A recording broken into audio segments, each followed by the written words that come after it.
Welcome to Overthinking episode 11, where we take fun, interesting ideas, overanalyze them, and run them to their logical conclusions, all in the name of exploration, education, and most importantly, entertainment. I'm Luke. And I'm Devin.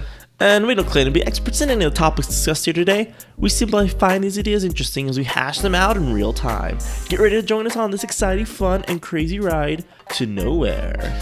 This week, we are inside Abraham Lincoln's top hat, seeing our American cousin at Ford's Theater. Nice, Wow. cozy, good seats. I can't wait. I can't see what could possibly go wrong here. Not at all. Definitely the darkest we've got on this. So today we have a treat ahead of us. Oh, wait. What are you drinking? I have water. I was gonna make coffee, but I didn't have enough time. So I'm doing this episode coffee less in the morning. This should be fine though, because and you'll find out why in my Secrets Uncovered.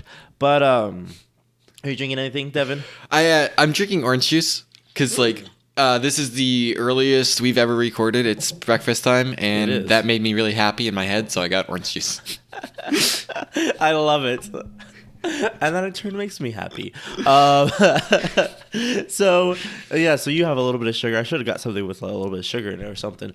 But today we have a treat because Devin is guiding us through it's your master's, right? Your master's thesis? No, it's the capstone for my bachelor's degree. Oh, capstone for your bachelor's degree. Yeah. Sorry. So the document that got me my bachelor's in math. Yep, your bachelor's in math. So he's going to take us through that. Because I keep my promises. I kept my promise this week. Kind of. I took it in a different slant. All right. But so before we get into that, though, we need to warm our brains. Go to that dark dungeon, open that box, and go into our Secrets Uncovered. Okay. I don't think you guys heard it, but he definitely still made a sound effect on his own. I need because the problem is I need to know the timing of it. Like I need to know how long, because otherwise I have to cut it and move everything. If I just wait a little bit, then in editing I can just plug the little sound thing in and I don't have to actually cut anything. Just a little pro tip for all you burgeoning podcasters out there. If you want to be a really lazy editor, do the sound effects yourself. An effective editor, I should say. With that, like they say in spend time in production, spend less time in post. No one says that. So I mean, you're gonna spend 8 minutes in post for every minute of production anyway. Not me. But today, last week, if you didn't hear last week's podcast, I goofed up, I messed up. I realized I didn't understand logic nearly as well. So I set it upon myself to try to learn logic. Now, a lot of the stuff I tried reading and stuff like that, it was interesting for me to actually understand and retain. But before I get into the real meat of it, one interesting thing that actually helped me understand inductive arguments is background theories. And so, because when I was talking about inductive arguments, there was always something about it that bothered me, and I realized the thing that bothered me was that I didn't really maybe you said it, maybe I just don't remember it. But the idea of a background theory with inductive arguments is that you need to understand the context of the situation. You need to understand the background to actually see if the argument is, somewhat valid or not. Like if you're talking about human anatomy, you're saying all hearts pump blood. I know that's a bad example. That's a really easy example. If you're saying something, that's the example the guy used that I put 25 frogs in my freezer, then and they all died. I can say that if you put a frog in a freezer, they die. But he's saying but that's taking away the background theory of actually understanding frogs and understanding how they adapt to cold temperatures. If you had that, you can actually make a better theory based on that data. So that was an interesting thing for me. You look concerned. I mean, it's I can understand the thought process and the point that's being made. It's just mathematicians have the highest burden of proof of any professional field. Yeah. I don't know if that's actually true, but it's something I heard my entire time in college. And it's because everything that mathematicians do is deductive. Right. If we publish something, it's because we know for a fact that what we're saying is true, Yeah. and we've literally proven it. Yeah. Otherwise, we're not publishing. Because you And can that's do just that with math. right. And there's almost no other field where you can do that. No. In physics, you can never do that. Right. In biology, forget about it. Yeah, exactly. Yeah. In pure logic, no. Right, yeah. So it's pretty special in that way. But because of that, when we look at things like just the scientific method in general, or we look at other explanations and logical reasonings that aren't deductive in nature, the mathematician tends to listen to those arguments and be like, you could never prove that. Right. And yeah, it's not about proving, it's about, forming a better conclusion. Right. So in the scientific field. From my perspective, and it is because, and that's why I prefaced it with that, it is Yeah. because of the rigor of what my burden of proof is, Yeah. that I listening to that, I'm like, yeah, you're making a better non-provable argument. Well, exactly. And as an inductive argument, right, Yeah. it is in its essence unprovable. But that was something that's interesting to me that actually really helped me understand inductive arguments better. But the real meat of this, okay, and this is why I'm saying I took this in a completely different turn. I recently had a very interesting appointment with this doctor who specializes in mental health, and I don't want to say natural remedies because that sounds bad, but she's an actual doctor who specializes in Devin's being blinded in the face right now by sun. We should never do this in the morning again. But I met with her, and she was kind of going through my entire body, my entire processes, and I was talking to her a little bit about brain fog, around not really being able to think clearly, being really slow to process things. And she's like, "Oh, you understand why that is, though?" I'm like, "No, obviously, I'm here talking to you." And she's saying, "Well, when you're stressed, or you're anxious or stressed, right? Well, anxiety leads, is to some of the same results of stress.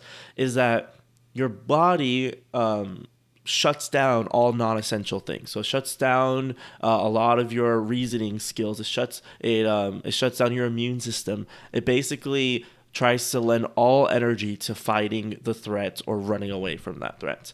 And so she's saying, like, what happens is that if when that happens is that you get a surge, right, of energy and blood sugar and all this kind of stuff, and if it has nowhere to go, and it just took all that energy out of you.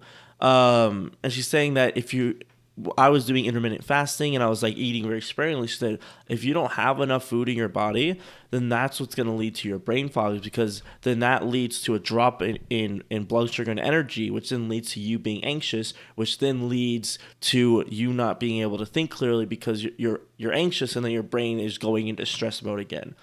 So it was really interesting, and that's a paraphrase version, and definitely don't take me for medical advice, but it was really interesting for me to understand just how all that works and how that's tied to being able to accurately reason. So I was thinking back on our last episode, like back when I was like really struggling to understand something, and I realized I was kind of at that point where I was just like nothing. I was like, nothing's gonna make sense for my mind right now. So what I did this morning, I had some protein. I'm supposed to be eating protein every 2 to 3 hours. And so that's what I'm doing right now, honestly, as like the precursor to actually help myself be able to, reduce anxiety to then actually be able to logic. Did you have a steak? No, I had granola. That would be like the best breakfast ever. I'm not making a steak at 9 a.m., especially when I didn't even have time to make coffee this morning. But yeah, so that was something that was really interesting to me, and I highly advise that if anyone's having trouble with any kind of very like particular thinking skill, especially with logic, is that check out and say, well, is your brain actually functioning properly to be able to understand and process this information? Is the doctor you met with are they their own practice, or? That's a good question. I don't think so. Okay. I'm just curious if they would benefit from a plug or not. Oh, I kind of don't want to. I mean, okay. Yeah. Okay. At least right now, I'm kind of seeing her, and yeah. And Yeah, I'll see. If so, I'll find information. I might put it in the show notes. At overthinkingpodcast.com, the source for all of your hilarious, great, and fabulous show notes. And just wacky web design, I would say. It's the funnest website I've been a part of. Yeah. Oh, look, the sun is no longer shining in your face. No, it so is. There's. Oh, really? So I'm in a sunroom, and there are 3 beams, 3 vertical beams, 1 horizontal beam that hold up the glass, and I'm just in the shade of one of them. Oh, got it. Okay. So if I move a little bit, I get blinded again. Oh boy. Well, you can always put on sunglasses, look super dope. I know, right? Man, look so facetious at that point. But yeah, so that was really my part of this episode. I'm gonna be chiming in, asking questions, going ooh and ah, with Devin, or maybe you'll be asking me questions and watch me struggle to answer them. Sounds fun. But without further ado, Devin, you want to get into that? Yeah. I think when I presented my capstone to the board that judged me, I think I started off with my conclusion, and I think that's a fun way to do it. Okay. So, if you have a fair voting system, then you have a dictatorship. That's what I proved. Okay. And I mean that's the framing, and I'll get into that in more detail. But it was really fun that I was working on this. I was studying voting theory. I was developing this proof on an election year. Okay. Which one? Was it 2012? 2017. Oh, okay. The fun one. Yeah. So everyone's asking me who I'm voting for, and I didn't vote for anybody, and they're like getting at me as far as the why, and I mean I had real reasons why, but this was the funnest answer I had was because my vote can't be counted fairly. And they're like, what do you mean it can't be counted fairly? I was like, okay, fine, it can, but if it is counted fairly, then I don't actually have a say. Oh, I love it already. All right, so it was 1844 was the first modern election the United States had, where we had a popular vote and an electoral college and kind of the system we use now.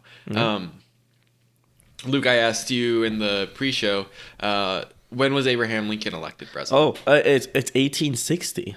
Yeah. Oh, I'm so smart. Oh, I think I mixed up a number. 1828. 1828 was when we had our first I never would election. have known. Yeah, but anyway, so 1860, Abraham Lincoln was elected president. Most experts think he shouldn't have. Like, he shouldn't have won the election. Okay. When he won the election, his name was not on the ballot in most southern states. And as a result, the majority of the voting pool, which at this point was white male landowners, did not know Abraham Lincoln was a candidate. Okay. So he's like, so he won with something in the 30% vote. So he won with a very small pool. But this year, the Democratic Party had split their votes between Stephen Douglas and John, I want to get it right, Breckinridge. No. And either of them was actually preferred by the voting pool over Lincoln. Okay. But neither of them was preferred over each other. And they washed each other out, and Lincoln won. Yeah. He won with a minority vote. Wow. This is called a spoiler candidate. When a candidate who does not have a chance of winning, like John Breckinridge, being in the election changes who actually wins. Okay. That's called a spoiler candidate. It's someone who's like, no, you never would have won, but because people voted for you instead of their second choice, the third choice won. And that's why Abraham Lincoln was a president. Right, wrong, or indifferent, he shouldn't have won. Interesting. Okay. This is the type of thing that shows up that makes people start looking in the first place into what is voting theory, like, or what makes a good vote, what's a good voting system? How do we do this? And that's where that is the field of voting theory, is trying to figure that out. Let's just run through some different voting methods that a lot of countries have used in the past historically, and that other experts have advised. The most common one is a quota voting system. This is where a candidate is declared a winner if they get this many first place votes or more. Okay. And that seems interesting. That's seems arbitrary, but actually, if you ever go with a majority rule, that's a quota system. It's just where the preset number is more than half of the voting pool. Okay, so it's not like it's not like first, second, or third place that you put your candidates in. It's just there's just one place.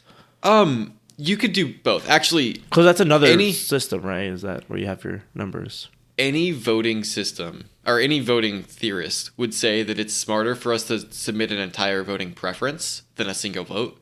So, you're right.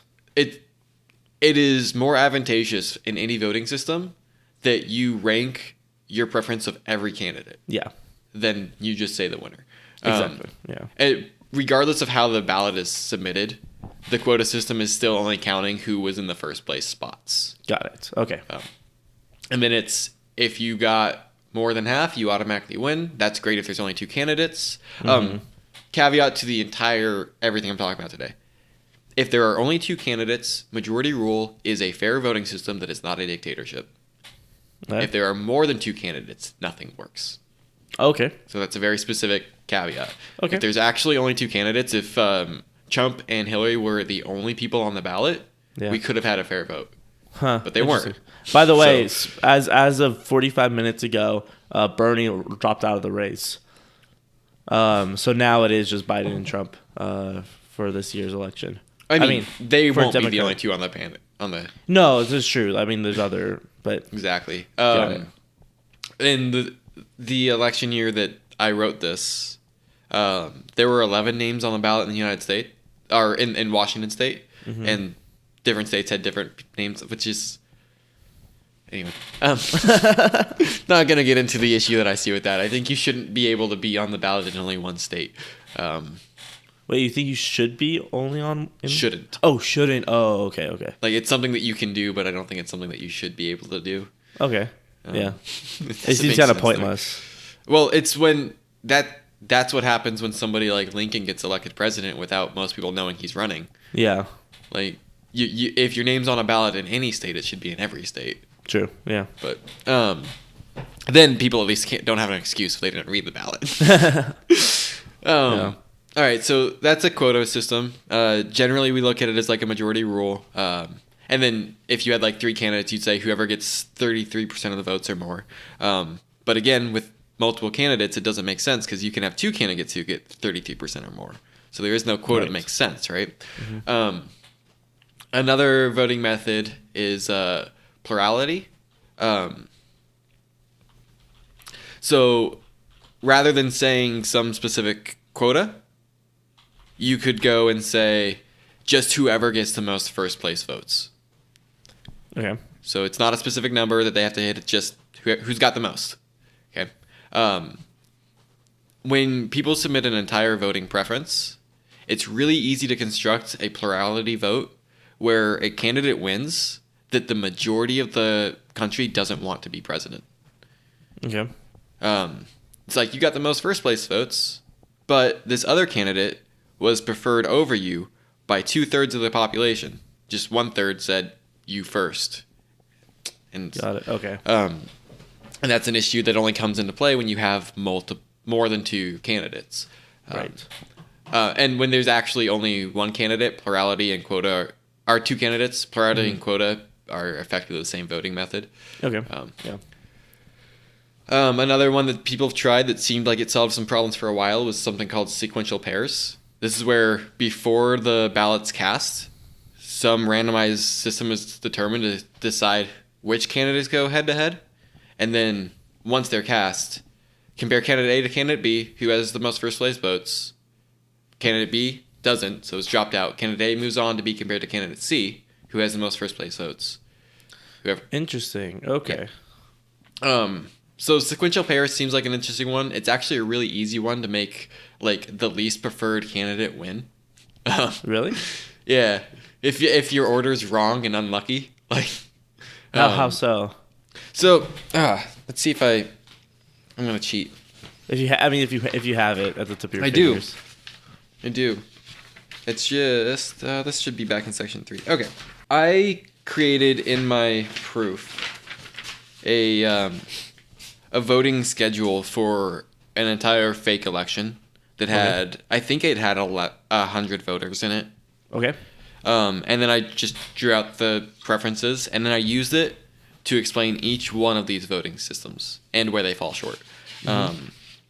In that voting system, with that schedule for sequential pairs, I pointed when you're doing ranks, right?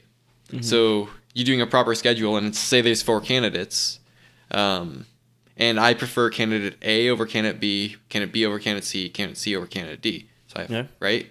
And then you prefer candidate A over candidate B, and candidate B over candidate D, and candidate D over candidate C. We both preferred candidate A. Okay. Right? So you get these schedules. When you do head-to-head, you're just seeing who's preferred most often. Right. So candidate A to candidate B. It's not looking at who actually got first place, because if it was, that would just be plurality. It's looking at who was preferred in any of these schedules.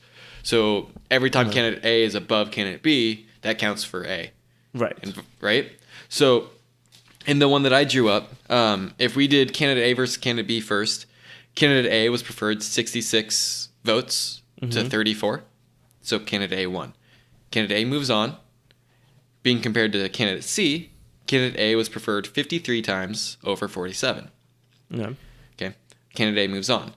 Being compared now to candidate D, candidate A won 47 votes, or lost by 47 to 53. That would make candidate D the winner. Right. Okay. I see. The original schedule has candidate D get 19 first place votes, and that is the least amount of first place votes for any candidate. Got it. So it all depends on who you're up against. Right. So the And order the order. You're right. So if then, A was last, or if B was last, and then B would have won. Exactly. Maybe. Hard to. But- So yeah, but- sequential pairs is a system that can theoretically make anybody win. That's good. Got it. The last one, and I think this was the one you were talking about earlier when I was mentioning quota, Right. is called a board account. Oh, is that what that's called? Okay. So that's where every voter has to submit their entire schedule. And then Right. if you are ranked first, you get however many candidates there are minus 1. So if there's 10 candidates, you get 9 points. Yeah. And then if you're ranked second, you get 8. Third, you get 7. And all the way down so that the last rank gets 0 points Right. for each schedule. And then when you do that, you can just add up all the points that every candidate earns from every ballot, and whoever got the most points wins. Right. To me, that seems and sounds like a really good system. Yeah. It seems like something that's just very intuitive.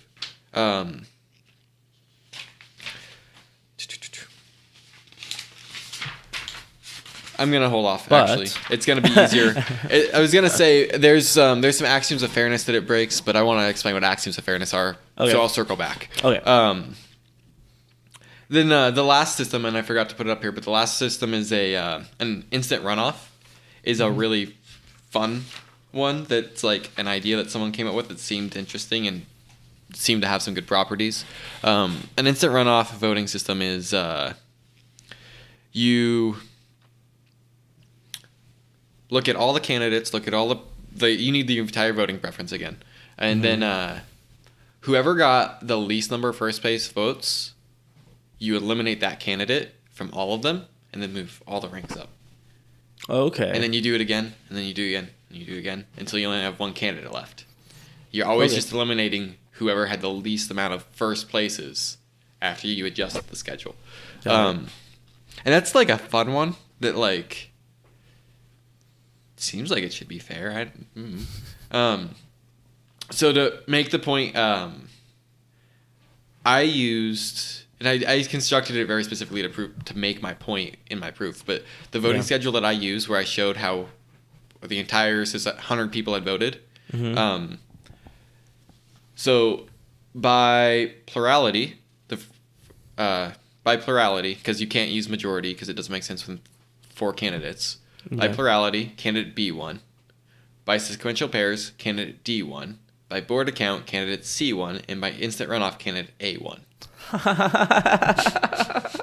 So I constructed a system that showed like the voting method will determine who wins. Right. So in a really weird way, if elections do what they're supposed to, the voting method used will determine what society's preference was.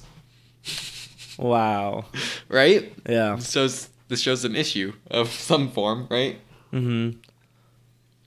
So when experts and specialists really started looking into this, a guy named Kenneth Arrow, Right. Dr. Kenneth Arrow, he actually passed away in 2017, which like sucked because that's the year I was writing my proof and I was about to reach out to him. Aw. But he won a Nobel Prize in 1971 for creating and publishing and proving the proof that I reconstructed for my capstone. So he gets all the credit. I mean, I did the proof, but I did his proof, you know? Like, Yeah. Prove something that somebody else has already proven. So when you start looking into it and start trying to figure out a good voting method, he developed, or a lot of these had already been developed, but he put together the axioms of fairness for voting. Okay. An axiom, if you guys remember from our time with Dean, is an agreed upon unprovable truth. Right. Right. So when it comes to these axioms of fairness, I'm going to explain them to you. And then as we go through them, you can decide for yourself if you actually think it seems like a reasonable thing that would be fair in a voting system. Okay. All right. So the first axiom of fairness is something that's called universality. And that's basically that no restrictions should be placed on the way that voters choose to rank the candidates. I should always be allowed to order them however I want. Okay. And the voting system shouldn't tell me I can't. Okay. Right? Which, to me, that intuitively makes sense because it's like, candidate A cannot be ranked above candidate C. Yeah. Then how's this voting system going to help? Exactly. Right? So It's a little. I think that breaks the that would describe as an unfair election.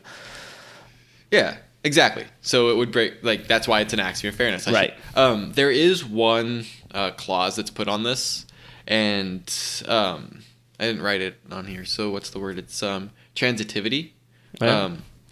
So a voting system has to hold transitivity, which is if candidate A is preferred above candidate B, and candidate B is preferred above candidate C, then candidate A is preferred above candidate C.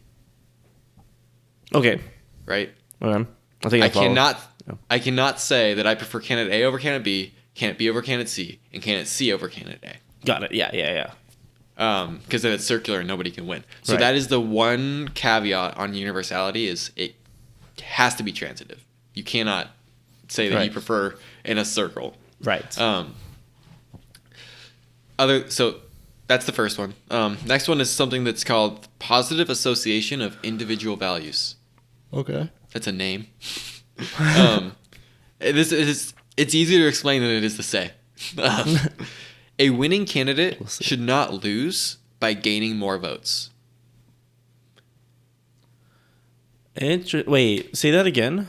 A winning candidate should not lose by gaining more votes. Interesting. Okay. So I won with 67% of the votes. Yeah. Now, some new data comes in and they miscounted, so they recount, and now I have 71% of the votes and I lose. Oh, okay. Likewise, a losing candidate should not win by losing more votes. Got it. Okay. Right? Seems commonsensical. Yeah. Yeah, But- it's an axiom of fairness. Like, I was waiting for the butt in there. I'll reference it at some point. So there's 4 axioms of fairness, and I'm gonna get into it, but every one of the voting methods that I mentioned breaks at least one of them. Okay. So once I've gone through them all, I'll tell you like which ones fail. Okay. That'll be good. Then the third axiom of fairness is called independence of irrelevant alternatives. Mm-hmm. I think the best way to explain this is probably with an example. Okay. Let's say that we're at a restaurant and we decide that we're going to get dessert. And waitress goes, "Would you prefer cake or pie?" Luke, would you prefer cake or pie? Pie. Okay. We also have churros. Well, now I want churros. Yeah. Okay. That's fine. If I go, "Would you prefer cake or pie?" Pie. We also have churros. Oh, in that case, I want cake. That's breaking the independence of irrelevant alternatives. Okay. My preference of cake versus pie should not be affected by the fact that there's churros. Interesting. Okay. So does that kind of reference to the idea of like strategic voting? What Or do you no? Like, or is that just like is that a reference to like human behavior? Or is that a reference to the actual system? The systems. Oh, the systems. Okay. Okay. Yeah. Because, I mean, that's actually a fun thing in logic. Like, similar problems show up. Yeah. But the system shouldn't make that happen. Got it. And one of the systems that I've talked about does. Fun fact. Okay. That's actually what we would call, like, the spoiler candidates. Yeah. Our system of voting doesn't hold to that. Mm-hmm. Yeah. Okay. Who do you prefer, Abraham Lincoln or Stephen Douglas? Oh, definitely Stephen Douglas. Well, John Breckinridge is running. Oh, then Abraham Lincoln should win. Yeah. That's what happened. Yeah. Like, Yeah. So that's Got it. Good. Okay. Yeah. Got it. Okay. cool. The last one is citizen sovereignty, is what they called it. Basically, no voting system should be imposed. So no candidate A should be preferred above candidate C, regardless of how every voter votes. Okay. What? So let's say every single candidate votes candidate C over candidate A. Okay. And the ending result is that candidate A was above candidate C. Okay. Yeah. Got it. Okay. Got it. Yeah. So the voting system should by no way impose a specific candidate over or under another. Okay. Cool. So those are the 4 axioms of fairness. Okay. Did any of them seem like irrational or like they shouldn't be counted? No, they all made sense. Cool. Yep. So plurality, the first voting method, the one that's most closely related to ours, doesn't hold to independence of irrelevant alternatives, right? Okay. We just talked about that one. Right. The board account doesn't hold to independent of irrelevant alternatives. Neither does sequential pairs. The only one that does is instant runoff. Okay. But instant runoff doesn't hold to the positive association of individual values. Okay. So that's actually, if instant runoff sounded weird, that was why it was like held, because it was the first voting method that people really looked into that held independence of irrelevant alternatives. Oh, okay. Oh, also fun fact, sequential pairs doesn't hold citizen sovereignty either. So Oh, it that's doesn't? fun. Oh. No, Oh. like sequential pairs can be built in such a way that candidate C wins regardless Oh. of how they're right. Right. Yeah. Okay. So- got it. Yeah. So every voting method fails at least one of these. Mm-hmm. This before Kenneth Arrow was just an observation. He looked at the 4 of them and said, "Well, why? Why does Okay. every voting method fail? Why does every time someone comes up with a new idea on how we could run a vote, it fails one of these?" Mm-hmm. And as he dug into it, what he found out was, the reason I phrase it the way I do is because it's how Kenneth phrased it, was that, I guess I should probably refer to him as Dr. Arrow. But he found out by just running the logic through it, that the only way that you could hold all 4 of those axioms are if you have a dictator. And I put air quotes around that because it's a free vote Every candidate votes, or every member of the population votes, and as a result, somebody becomes president. Yeah. But if you hold all 4 of those axioms, only one of those votes actually mattered, and we don't know who it was. So they're an anonymous dictator. Whoa, what? Effectively, I'm not. You cannot even prove when this person shows up in any specific poll. Mm-hmm. So I'm going to throw this out, but just know that it's just an arbitrary point. Mm-hmm. We don't know who it is. Whoever was the 51st person to vote, because there were 100 people who voted total, Right. their voting preference is the voting preference of the population. Oh. And so getting, like, the rest gets really deep into the math side. Yeah. And, like, I can explain it, but not in a way that I think most people can follow, because it's hard for me to follow. Especially not me. But effectively, by holding to all of these axioms, we can construct a forced dictator, somebody whose vote was the only vote that mattered. And so we don't know who that person is. So there's some anonymous person in the society of this voting method that had 100% say on who won the election and who lost and why. Huh. I mean, but my big question around that though is that does that reflect on just the timing of who happens to be the 51st to vote for that person, or because I guess I understand, for me it's just I assume the math explains it. So maybe that's why I said, the hard one is we can't figure out, or I can't. Maybe someone's figured it out, but if a fair voting method is held,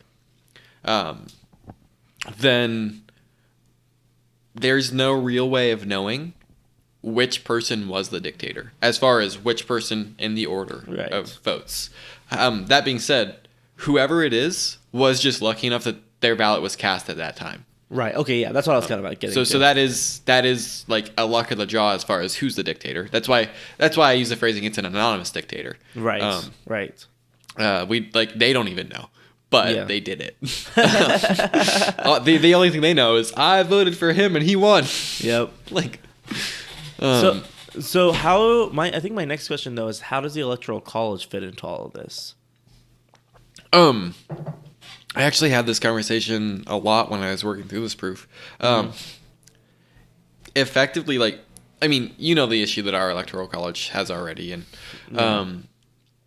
because they vote the same effective way that the general populace does, they their votes have the same shortcomings. Yeah.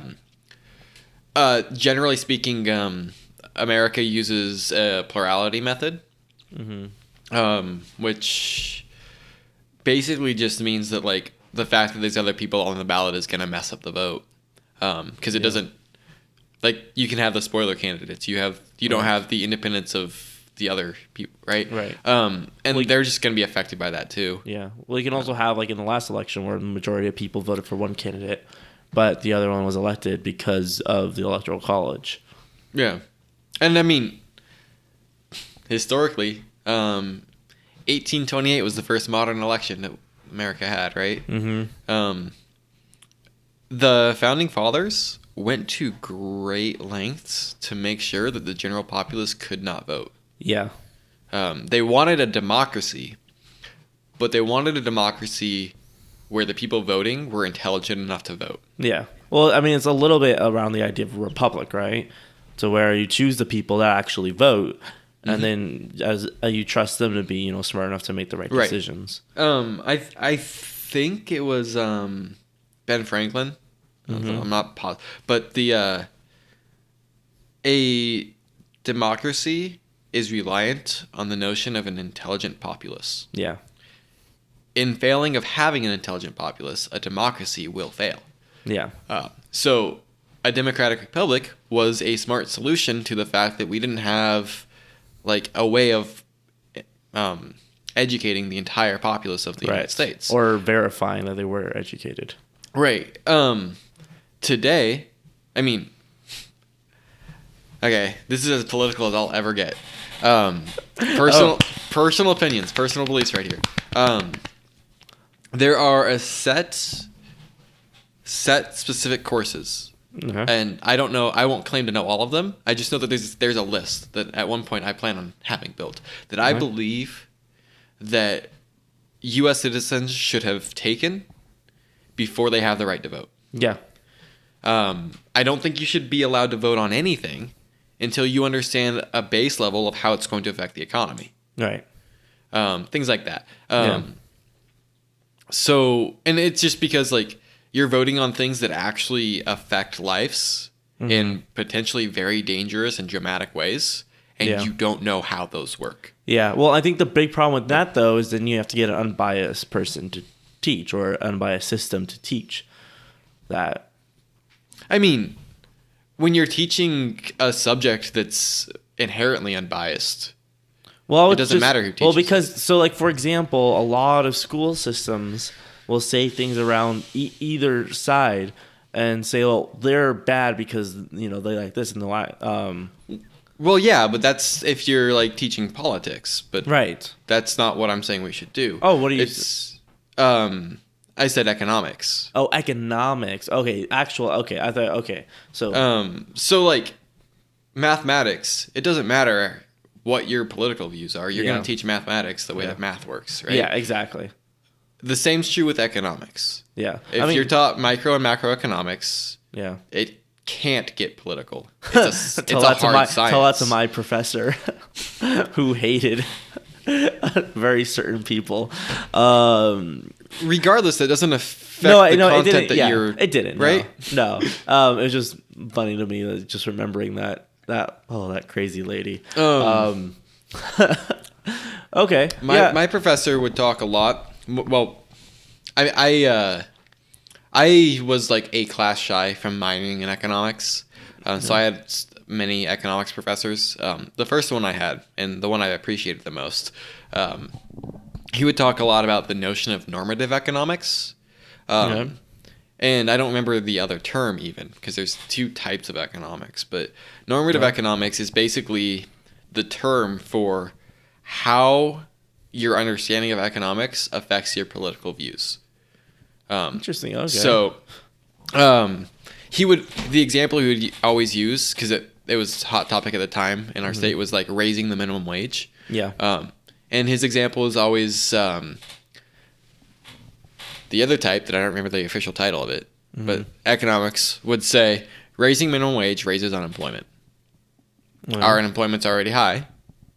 It doesn't seem smart to raise minimum wage because it'll raise our unemployment even further.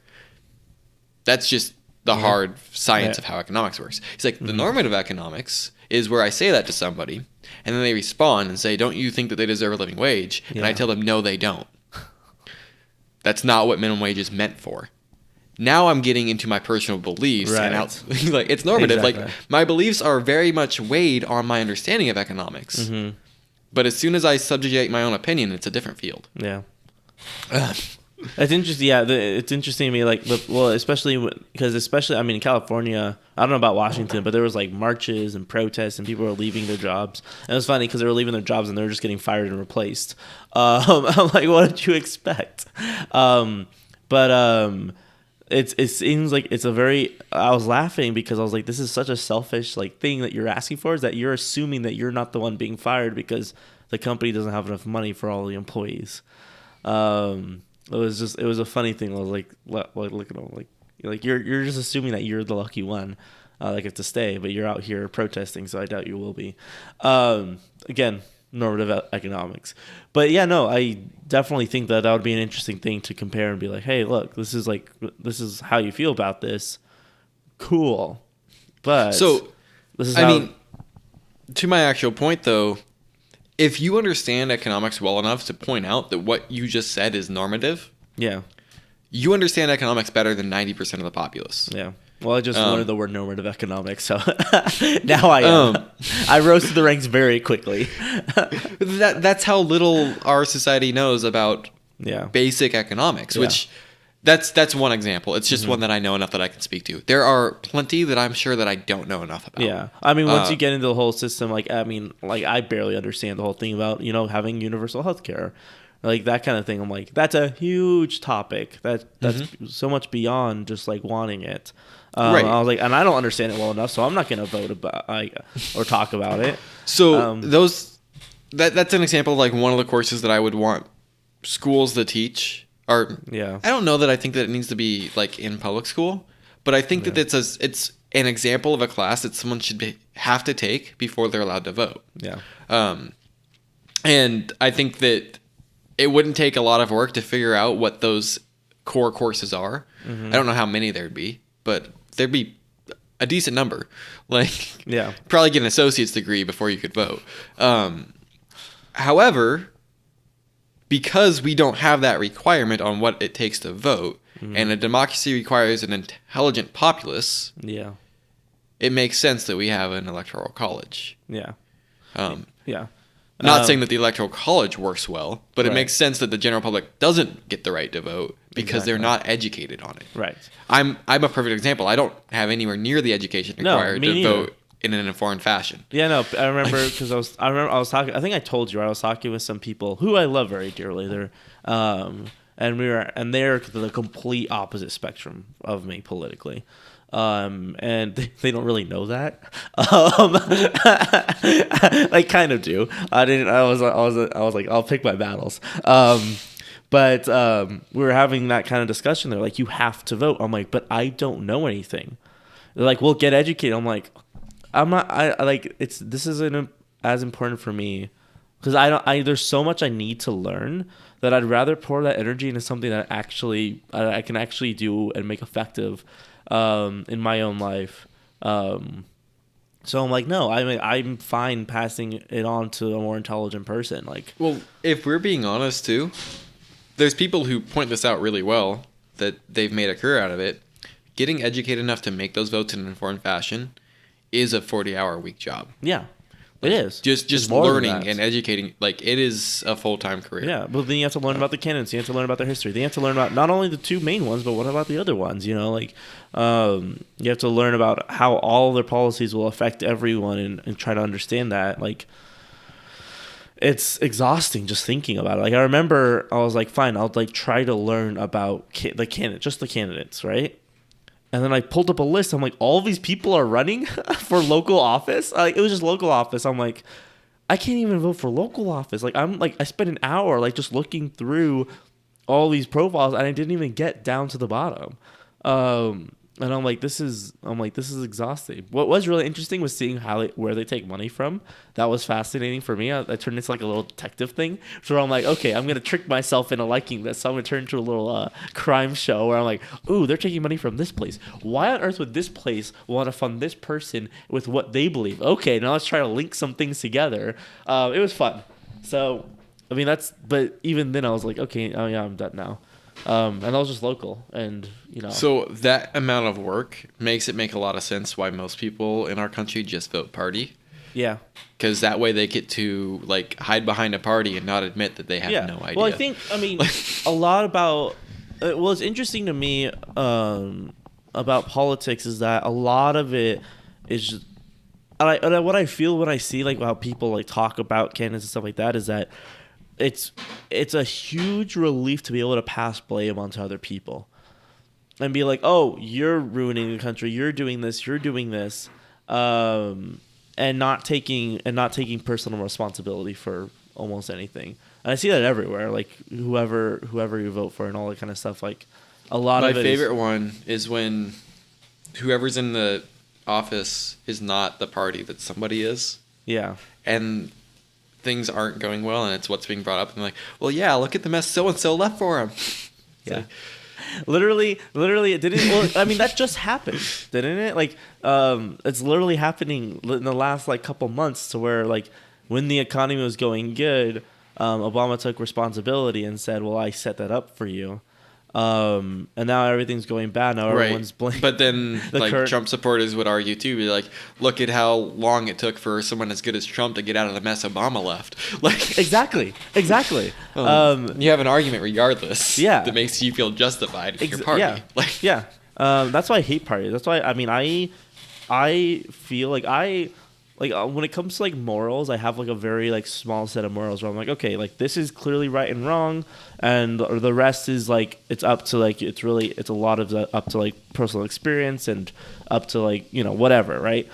When it comes to parties, that's one of the few things where I feel very like I feel like it's a huge injustice that I feel very angry about. I'm like, it feels, and I would say not based on any kind of like very normative, right? Economic. I feel that it's a huge evil to have two parties controlling everything. Like even just like it's funny because from what I've seen, especially just talking about this election, from what I've seen, Bernie had like the most vibrant support out of almost all of the candidates running. Like even I think he was beating Trump in the matter of like how active like his supporters are being in promoting him.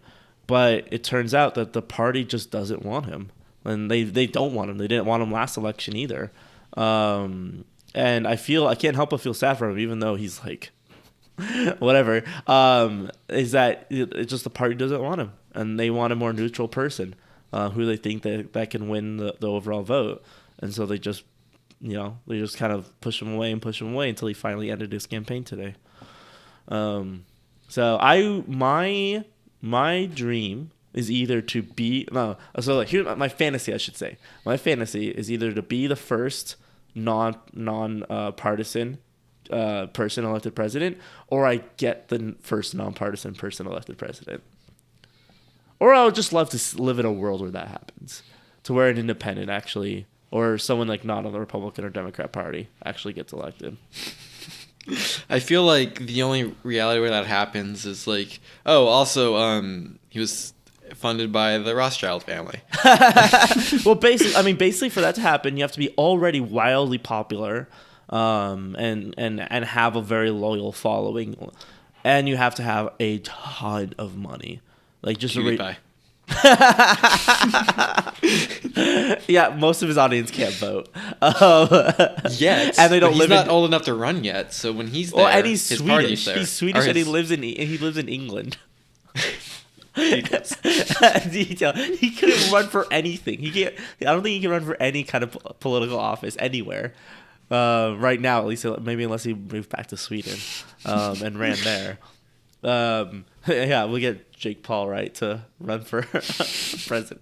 Could you imagine?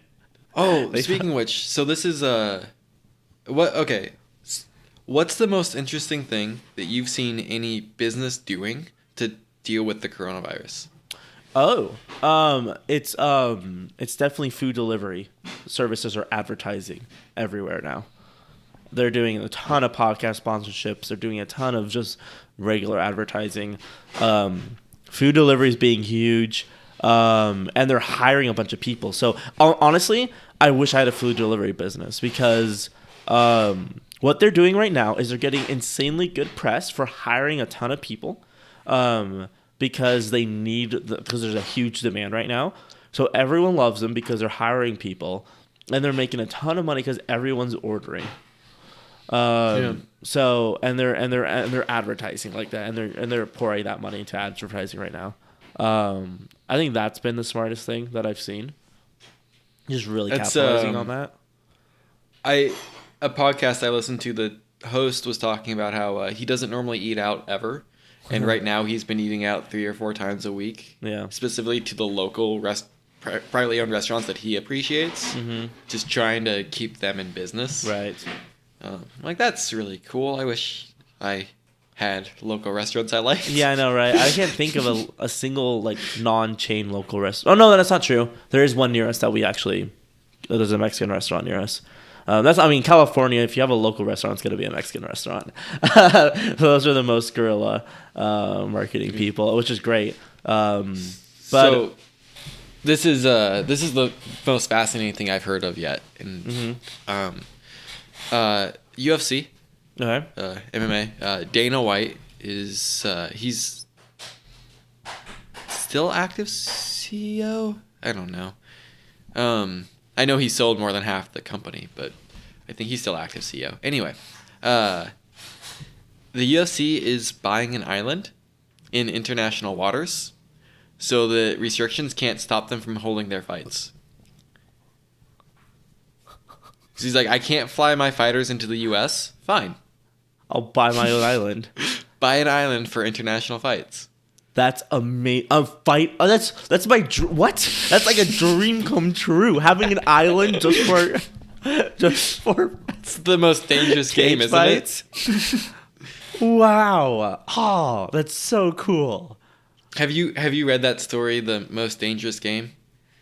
The guy who has the private island that he uses as a hunting reserve and he hunts people. Oh, is that what he does? Okay, because wasn't that a movie?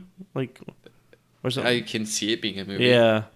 I don't remember. I know the name, but huh. That's where Dana's really going. He just hasn't told anybody. Could you imagine trying to hunt professional fighters? how just like that must be like the most like adrenaline filled thing, because like you might have weapons and stuff, but they're in the business of taking you out. Are they really going to be able to match up against the bull rifle though?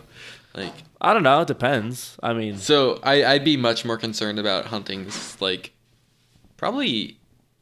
that'd probably be the environment that a Green Beret would be the most scary. Sure. Okay. Yeah. Like, well, I mean, you've been taught how to survive in the wilderness and sneak up on people who are hunting you. Yeah. Like, and that's and your kill career. them. Quietly, silently, and quickly. Yeah. Yep. Well, yeah. Obviously, yeah. Anyone with actual like special forces training is gonna beat out UFC fighters. You know.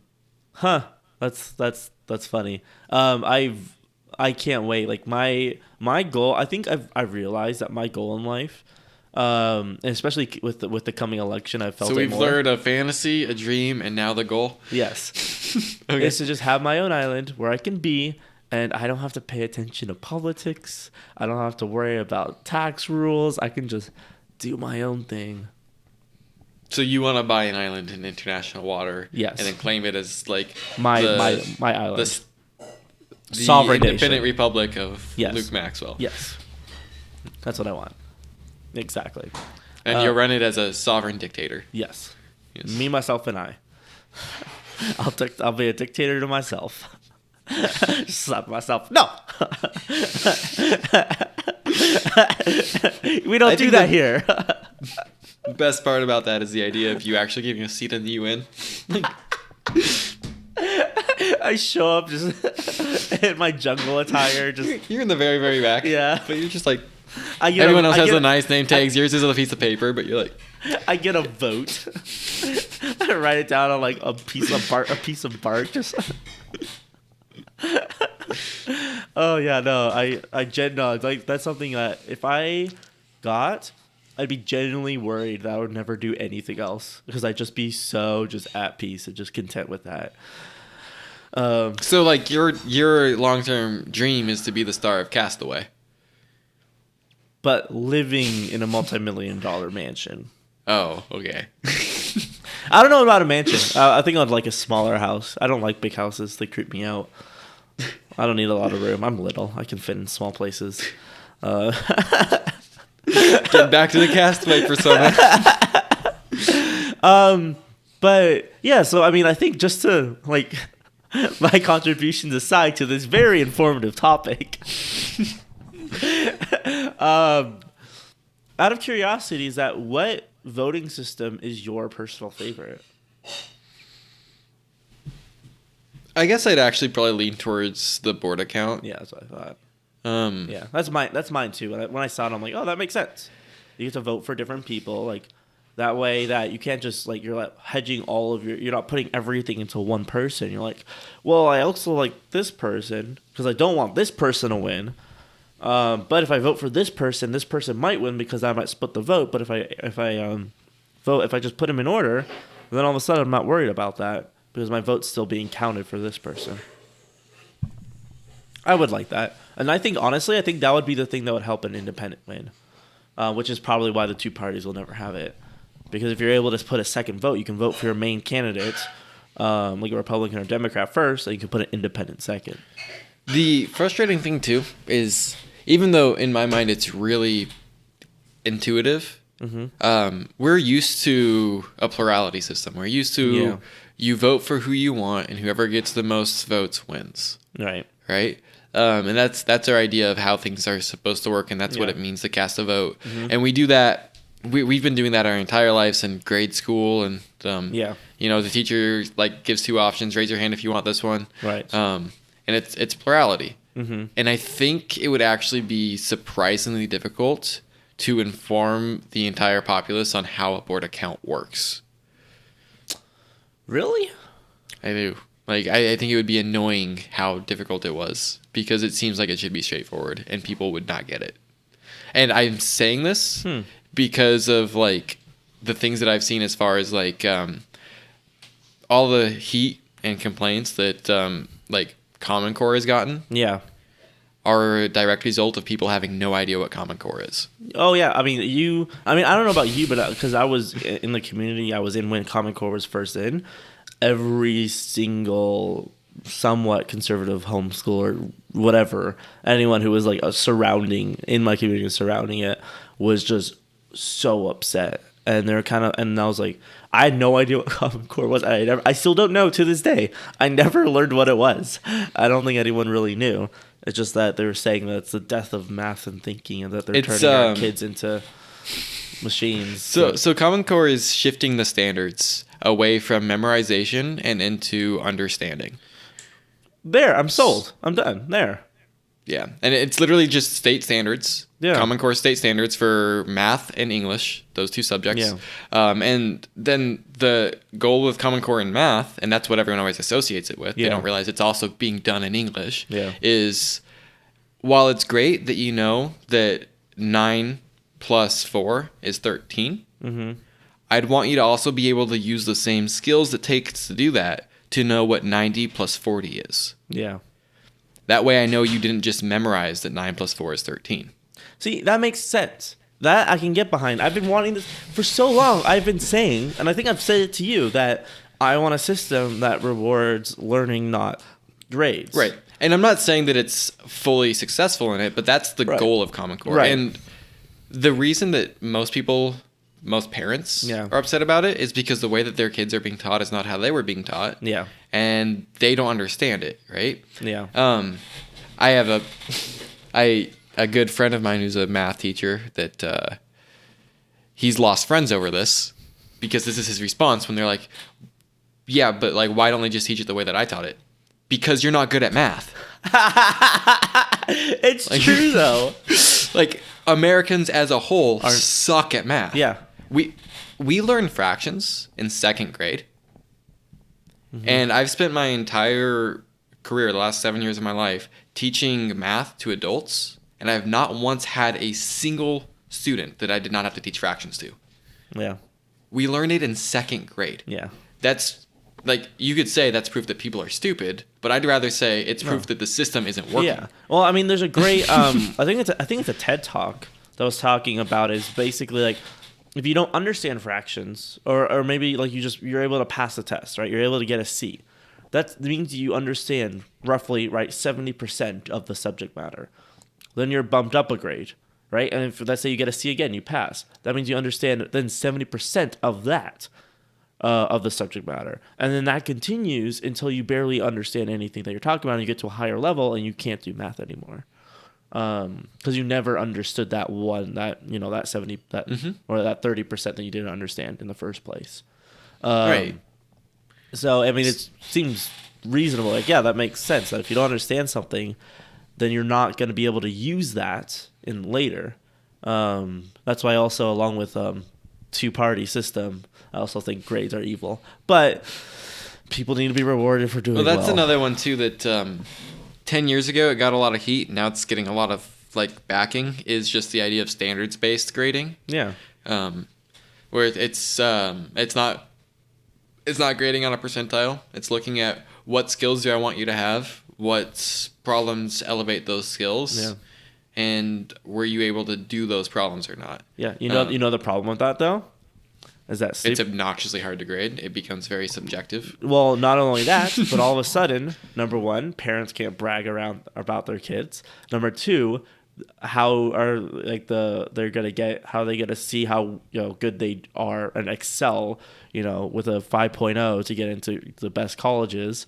Like a ton of like the system is built around, especially like getting into higher education, is all built around that like grading system. And I know because I've been in so many super rich private schools that's So one of the the huge pressures that goes school on district there. that I did my student teaching with did it with uses standards-based grading. They do. Yeah. It's And, a public school district, right? Yes. Yeah. Okay. Yeah. They none of the problems that you just said actually show up the way you said. Really? Um, I wonder how it.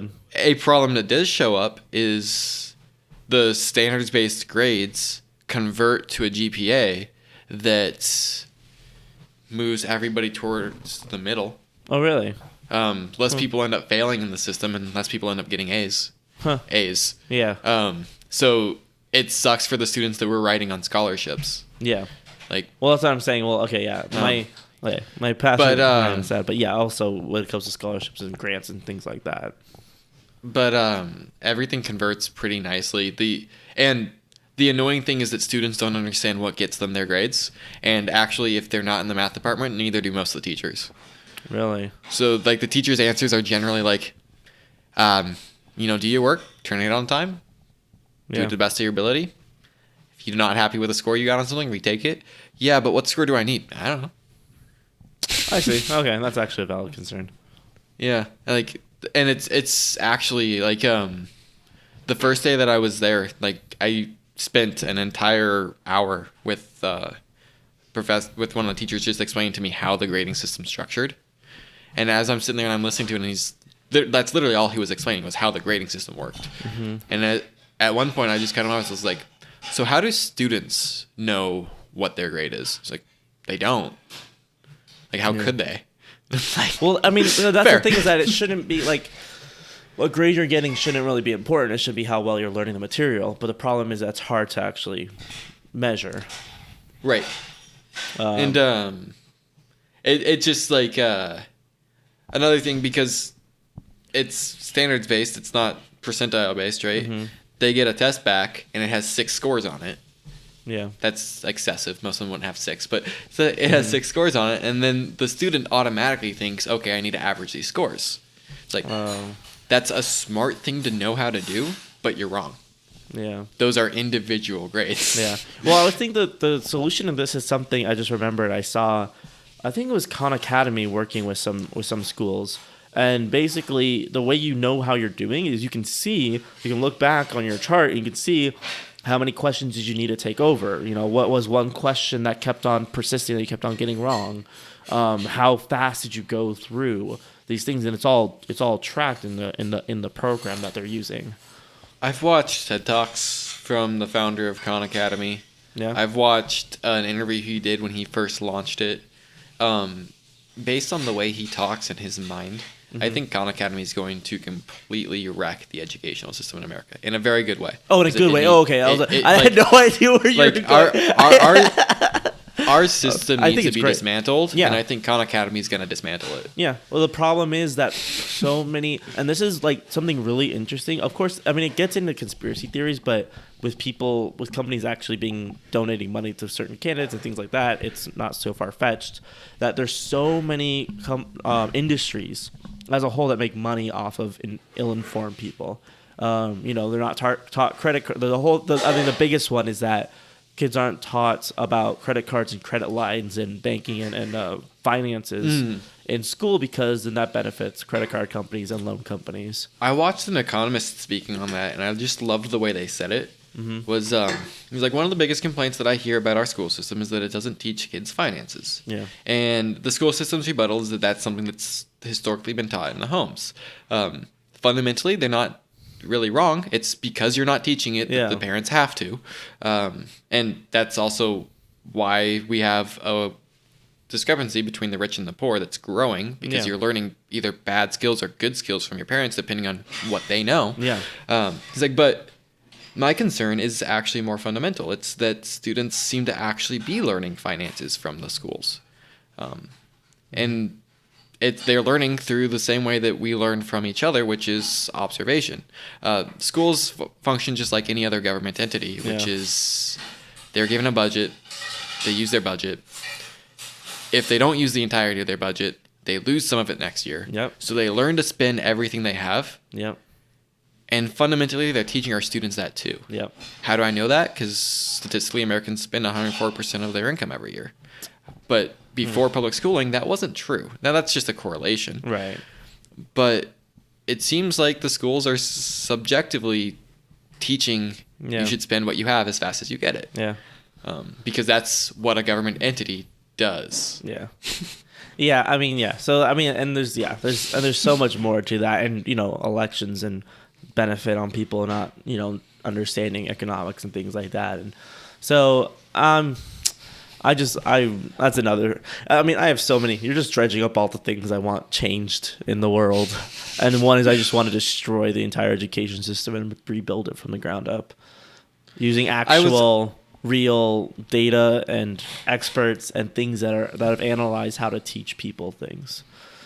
I've put so much thought into that in the last months.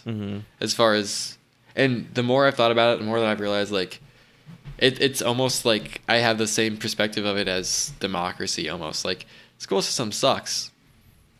It's better than what we've had. Yeah, though I will pitch this. Okay. Imagine a world where when you go into class, it's not a class, it's not a typical classroom. You're around a round table, and you learn by playing D&D. Oh, look, you're the healer. You have to understand microbiology. There we go. And if you don't, your teammate dies. Oh, you're majoring in math. You have to understand math and to solve these complex equations. Boom. Otherwise, you lose. It's beautiful. I can find so many serious flaws with that. No, Devin, you're supposed to say, wow, Luke, you're a genius. You know exactly what you're talking about when it comes to education. That's what you're supposed to say. It was right there in front of you. We've talked about this. I don't yes and you. That's right. The worst. Yes. I'm not a stand-up comedian or an improv comedian. An improv comedian? No. Obviously. I have to carry the weight here. I'm the cynic that you try to throw balls at to get them into the dunk tank. That's who I am. I'm the heckler. Okay, I'm the heckler. That's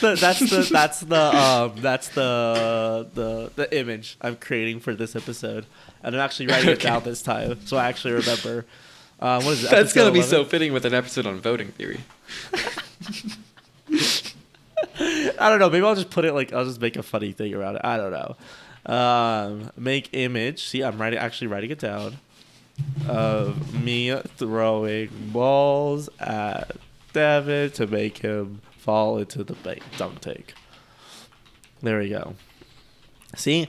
So, what have I demonstrated here? Growth in writing things down, because I know I'll forget about them the instant that I press the stop record button. Like the ping pong. No, I see. I have that. The problem. Ball. The problem is that's gonna take so much work. I just don't have the time or energy to do that right now. You don't have the energy. I don't have the energy. The thing is, the reason I say time is because the time I spend is in regaining my energy. So therefore, my time is going into building me up as a whole person. So you do have the time. You're choosing to allocate it differently. Yes. Therefore, I don't have the time anymore. It's already been allocated. It's gone. But anyway, so I think that's a nice little round discussion around politics, and hey, we talked about education somehow. We did. That was fun. Hey, so we got political. How about that? We got political. We overthought being political. Look at us. Next week, I can't wait. I have such a cool topic for next week. Okay. I think I'm gonna need you to yes and me a little bit, because otherwise it will last 5 minutes. But it's gonna be cool. I'm gonna heckle you. I know, but don't worry. See, the thing is, here's the deal though. The more you heckle me, the more I'm just gonna continue to blather until you yes and me. Like once you yes and me, then I'll stop talking. So you need me to not yes and you. Otherwise, it'll only be 5 minutes. Whatever. I've overthought this.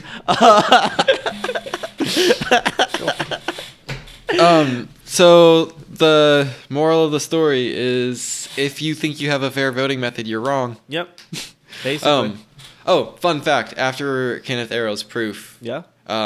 The 4 axioms of fairness, Yeah. a 5th one was added after his proof. Really? So now the industry will say that there's 5 axioms of fairness, and the 5th one is non-dictatorship.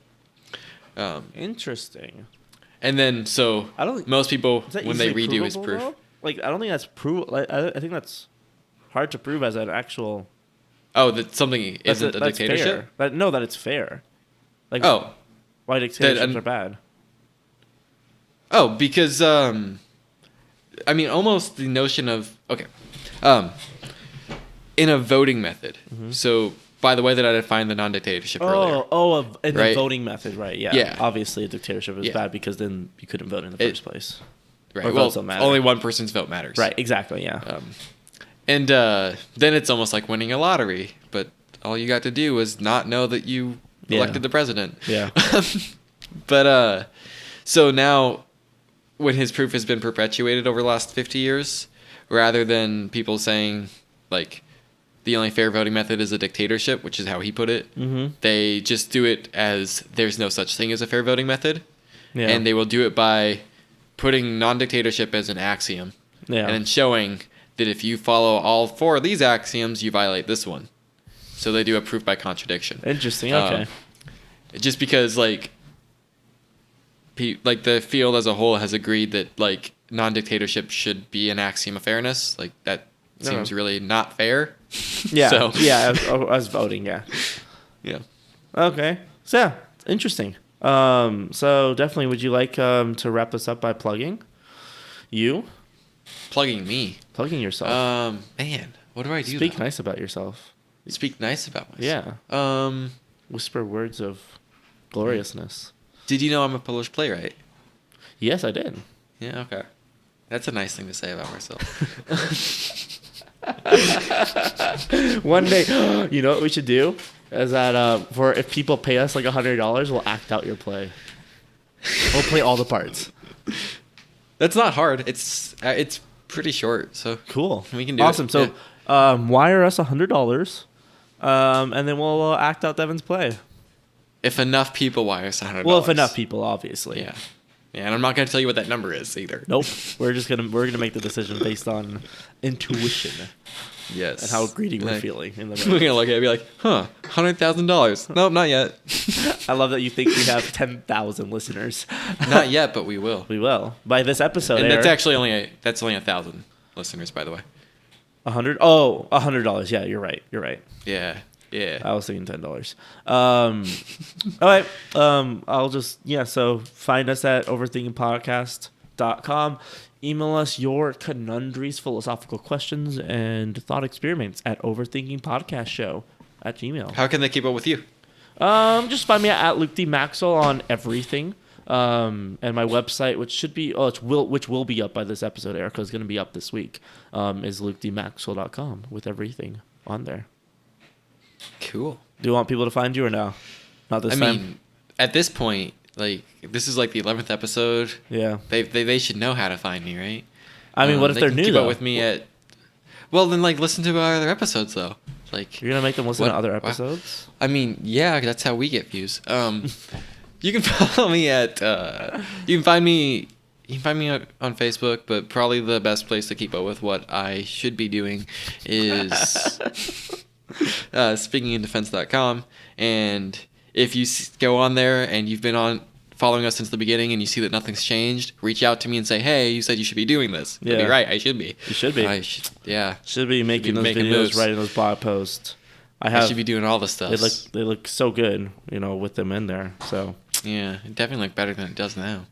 It looks great now. Thank but, you. Like, it'd be better if it had Of course, if it had more more content, stuffs. more Yeah. stuffs from you, of course. Yeah.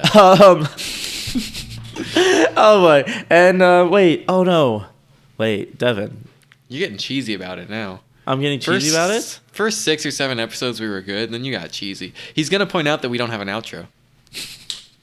There we go.